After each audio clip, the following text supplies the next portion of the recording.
Alors vous dites, Daniel Darc, pour moi, Crève-Cœur est le plus bel album que j'ai jamais fait. Ouais, j'en suis persuadé, ouais. Ouais, c'est... Il y a eu un moment où, effectivement, je venais un petit peu du punk et c'était important pour... Enfin, j'étais dans... Je voulais un petit peu choquer, des choses comme ça. Maintenant, j'ai passé ça et je veux faire des belles chansons et j'ai fait ce que je voulais et je continue à faire ce que je voulais et on verra plus tard, mais pour le moment, c'est parfait, quoi. Alors le problème avec vous, je pense, c'est que à l'époque, vous avez eu un énorme succès avec Taxi Girl, qui était un groupe un peu synthé, kraftwerkien, comme ça, un peu électropop, quoi. Ouais. Alors que vous, en fait, vous êtes un vrai rock'n'roll hero avec ce que ça comporte de tailladage de veines, avec ce que ça comporte d'injection d'héroïne, oui, un peu comme Iggy Pop, disons. Et le succès que vous avez eu, c'est avec un groupe un peu clean. Ça a été un malentendu, mais je l'accepte complètement maintenant. Moi, je voulais dire, oui. Alors, voilà, vous étiez au sommet avec Taxi Girl, et puis votre rencontre avec l'héroïne s'est passée un petit peu comme dans un film, quoi. Vous étiez backstage au Rose Bonbon, la fameuse boîte de l'époque, et puis un jour il y a un mec qui arrive comme ça et qui vous dit quelqu'un veut quelque chose? Ouais, et moi je suis vraiment... j'ai appris récemment, je pensais être timide, mais on m'a dit récemment que j'étais phobique social, donc ça m'aidait parce que les interviews, tout ça, je pouvais pas répondre, j'étais complètement bloqué, quoi. Et puis je me souviens très bien, on m'a mis une aiguille dans le bras, j'étais en train de vomir et déjà je me suis dit, bah, ça y est, j'ai trouvé le truc, j'ai trouvé ma raison de vivre. Et voilà, quoi.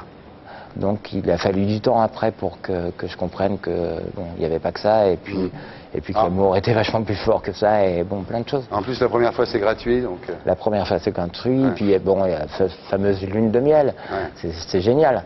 Je dirais c'est évident que personne prendrait de l'héroïne si c'était mauvais.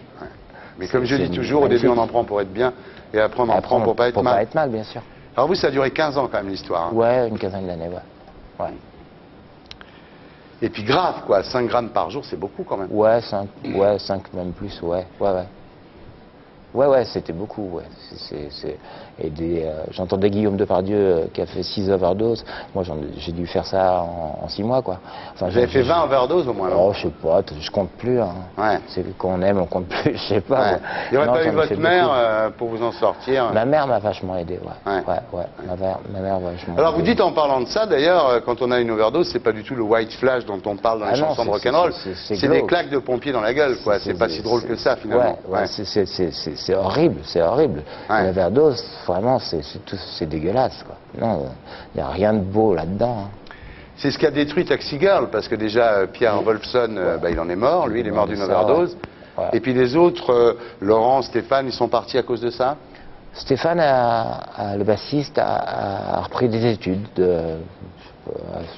Maintenant, il est astronome ou un truc comme ça. Et Laurent, bien sûr, il est parti au Vietnam pour décrocher, mais bon, c'est pas... C'est pas le meilleur endroit. C'est peut-être pas le meilleur endroit, À la fin, vous vous retrouvez à deux, quoi, avec Mirwais. Avec Mirwais, Et c'est, à mon avis, c'est ce qu'on a fait de mieux.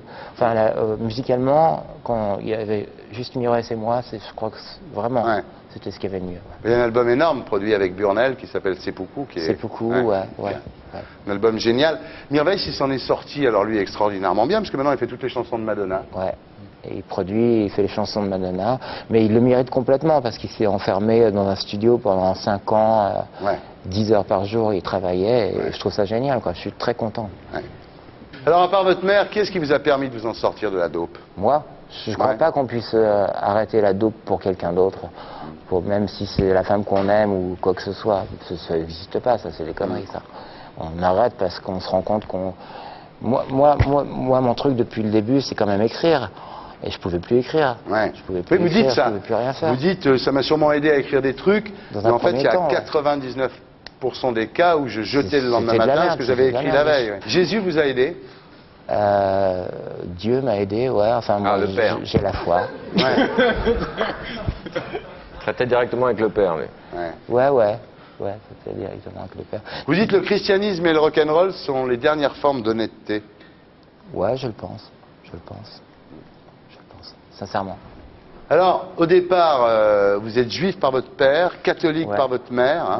C'est déjà pas facile. Alors pendant la guerre, votre grand-mère paternelle, Madame Rozoum, est morte à Auschwitz.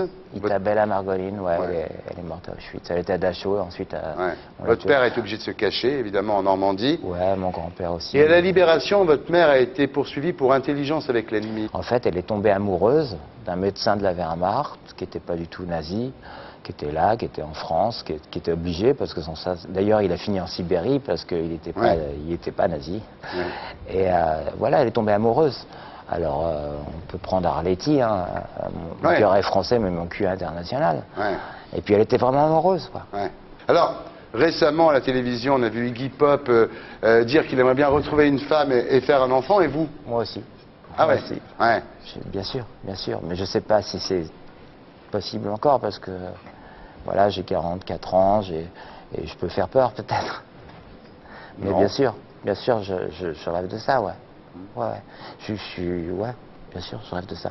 Donc tout ça maintenant est terminé, t'es un mec bien? Ouais, je sais pas si je suis un mec bien, j'essaye d'être un mec bien.